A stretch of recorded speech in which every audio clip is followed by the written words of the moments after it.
Yo, balik lagi sama gua Akeo.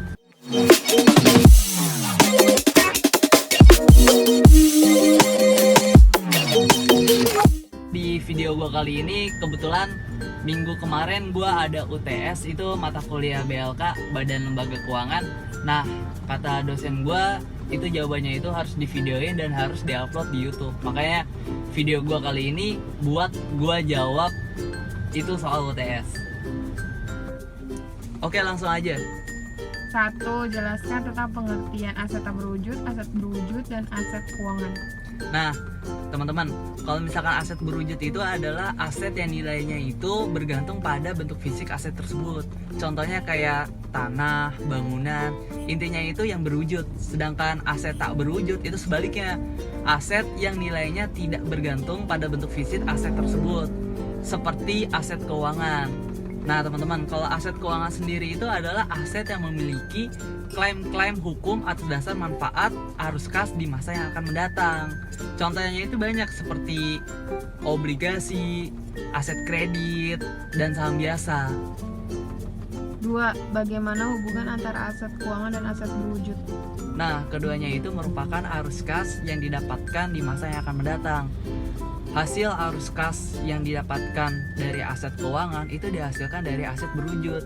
Jadi, semakin tinggi arus kas yang diperoleh dari aset berwujud, maka semakin tinggi pula kas yang diperoleh dari aset keuangan. 3. Jelaskan klaim yang dimiliki aset keuangan. Nah, maksudnya itu klaim yang dimiliki oleh pemegang aset keuangan itu merupakan pendapatan tetap, yakni sejumlah pendapatan tetap atas aset keuangan tersebut.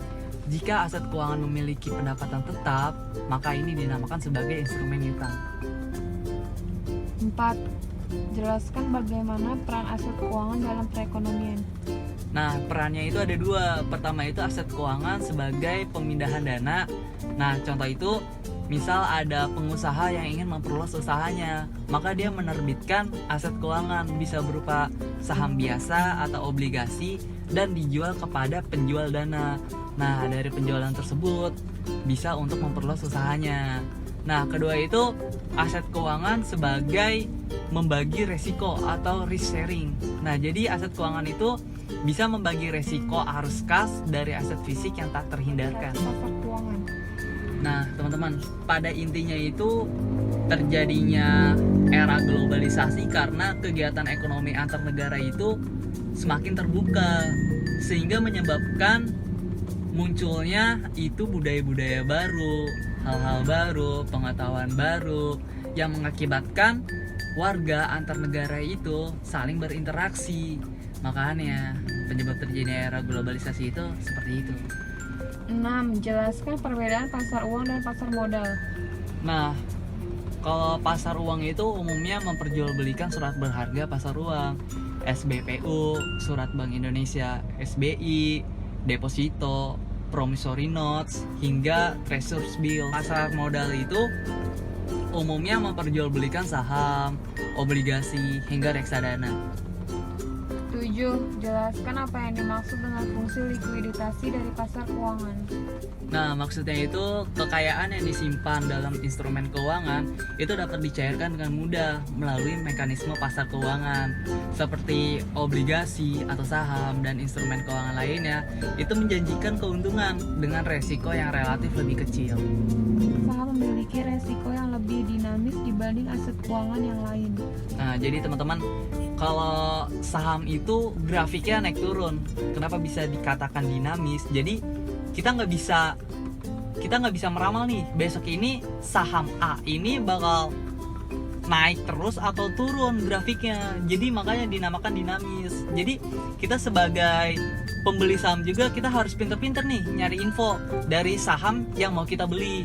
Misalkan saham A ini grafiknya bagus gak nih dari kemarin-kemarin. Nah, kalau misalkan grafiknya bagus, nah ini peluang buat mendapatkan income yang lebih tinggi itu ada dibandingkan daripada misalkan dari saham A kemarin grafiknya bagus, cuman kemarinnya lagi turun. Nah, kalau gitu kan naik turun, jadi peluangnya juga agak labil, kurang lah dibandingkan dari saham yang sebelumnya yang grafiknya terus menaik. Jadi seperti itu. 11. Jelaskan apa yang dimaksud dengan sistem keuangan.